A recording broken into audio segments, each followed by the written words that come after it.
Call it the great consumer bust. Once buoyed by rising home prices and home equity loans, those who have hung on to their jobs are now coping with the reality that has been masked for decades: stagnant wages. Look at this chart. It says it all. That blue line down there at the bottom is the middle class, income for middle class people. And as you can see, it's been flat for more than a generation, while the top 1%, the red there, look at that, their incomes have soared.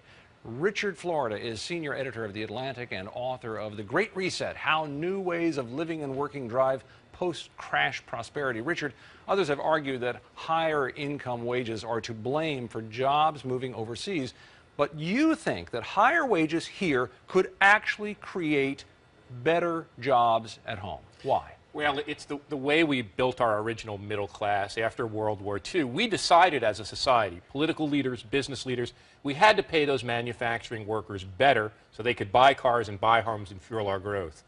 Now wages have sunk. Our manufacturing jobs have moved offshore. Less than 10% of Americans have those good jobs. Construction jobs, which paid high wages, dried up. Our service workers, low-wage workers who prepare our food, take care of our parents, take care of our kids, take care of our homes, 66 million of them, their wages are sinking. I think we need a new social compact in society. We've got to raise those wages up. Americans have to agree. We'll each pay a little more for the services.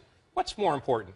Who's more important to you? The person who builds your car, who we paid well, the person who takes care of your kids or aging parents? We've got to pay just a little more to drive the wages of those 66 million workers to a family-supporting middle-class wage. It's just something we have to do. And if those people have more money, they can spend more money. Terry Savage is the personal finance editor at the Chicago Sun-Times and the author of The Savage Truth on Money. Terry, the wage gap could potentially hit young people even harder in all of this. Take a look at this graphic. This line is the national unemployment rate, but look at the jobless rate for 18 to 24-year-olds. It is much worse off. More than 18% of those who are looking for work can't find a job. A lot of people might say, oh, well, they're young, we'll give them time, they'll learn to make their money. But studies show that college graduates who can't get a job in their field because of the economy make less money over their careers than those who land a job during the first year out of school. So, Terry, will graduating into this economy with so much debt make a permanent dent in the future standard of living for all these young adults? Well, Tom, that graphic line is mixing actually two groups. You've got 18-year-olds, some of whom have dropped out of high school and don't have jobs, and you do have those who are graduating, as has happened through the business cycles in our economy, graduating without a job, and the business cycle will revolve and they will get jobs. And, we had this in 1981-82 when the unemployment rate was much higher, 12%. And yet those graduating classes went on to take advantage of the technology boom. So lumping those all in one line is a bit misleading. And the other point I'd like to make back to Richard is that, yes, we do have an important service sector in this economy. The question is, what priorities do we set? We have very high-paid service jobs if you're an NBA player or a baseball player or a rock star or a reality show star. They're providing a service we haven't decided as a society that we're willing to pay. Now, who is going to pay higher wages? If you pay higher wages to the person who washes your car or is at a retail store, then where do you cut back on something else if you're a family? Or if you pay higher taxes, where do you cut back on spending? Or if gasoline prices are higher, we've seen people have to cut back. The real answer is economic growth. That's what drives wages higher. Richard, what about this fear that higher wages would ultimately just mean that we all pay more and more for the stuff that we want, and at a time when many people can't afford it? Well, we go back to what Terry said. We're looking at a split society. Those of us who are fortunate enough to have a college degree, to be a professional worker, have an MBA or graduate degree, we've never seen an unemployment rate that tops 5%. But if you don't have a high school degree, you're looking at 15, 20+% unemployment. I think we need a more balanced approach. Terry's right. We need innovation. We need economic growth. And the way to make those service jobs better and to make our economy grow is to do what we did in manufacturing.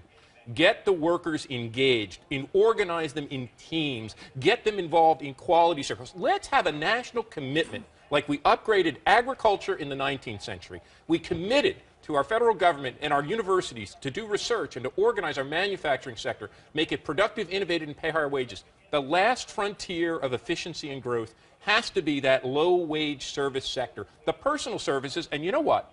You can't offshore the person who cuts your hair or takes care of your kids or takes care of your home. Those jobs are located, locked into the U.S.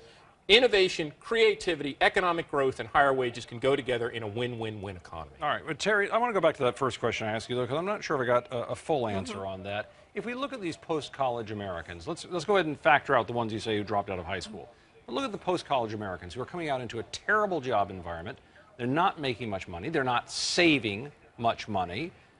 Are we setting these people up, or are we setting ourselves up for a whole bubble moving through our economy of people who don't have much, can't earn much, and will be a permanent problem? How do they ever recover? Well, they will recover. They will recover because the economy will recover. You know, we had a tremendous decline in standards of living in the 30s. Those who gave up on America really missed out on great booms subsequent to that. Same thing in the 80s. So thank goodness they're young. It is horrible to be graduating from college now without a job because the average college graduate has so much student debt.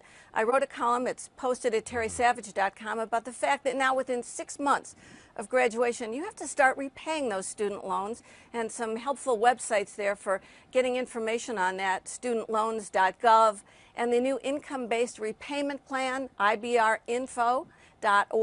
These are places that students, you know, the one thing is we have more student loans out now than we have credit card debt.